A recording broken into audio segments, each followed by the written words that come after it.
Hi everybody. Well, I haven't done one of these in a while, but I'm heading home from lunch and I just wanted to give you some updates. First, the family that I blogged about a few weeks ago, the family that had hired me and wants to keep their house, and we actually rescued that house from a crazy foreclosure situation, and we were trying to get them modified, and they needed to send us paperwork in order for us to help them apply to modify. They just weren't getting in touch with us. I just couldn't get them to call me back.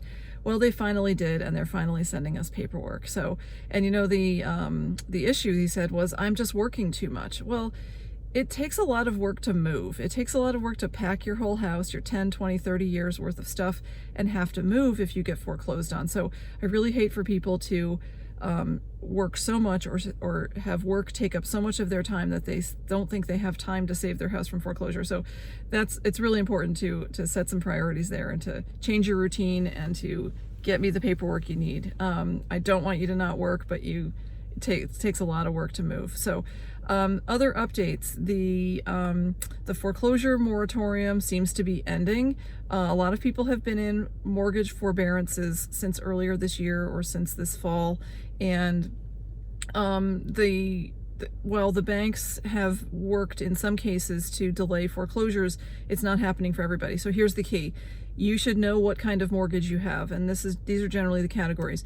If you have an FHA mortgage, a Fannie Mae or a Freddie Mac mortgage, or a VA or a USDA mortgage, try to figure that out. Call your lender, look at your statements, look at your note, look at your modification, see if there's any indication if you have an FHA, a Fannie, or a Freddie, and then you have some extra protections. The other key is, were you already behind when you went into forbearance?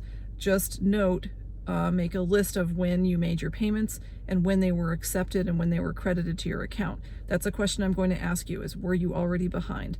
And the other thing is, if you have a conventional mortgage companies are working with you, but you do have fewer protections. So try to figure out what kind of mortgage you have. That will really help to determine whether you are entitled to additional forbearance or whether you're entitled to have your missed payments, the payments you did not make while in forbearance, just simply tacked onto the end of your loan, or whether you have to modify the mortgage, okay? So if you have that information before we talk, that's really helpful.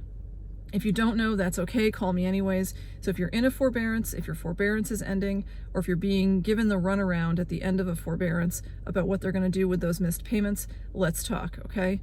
Foreclosures are moving forward. There is court again. There's no mediations yet in the districts I've been working in, but there are court hearings.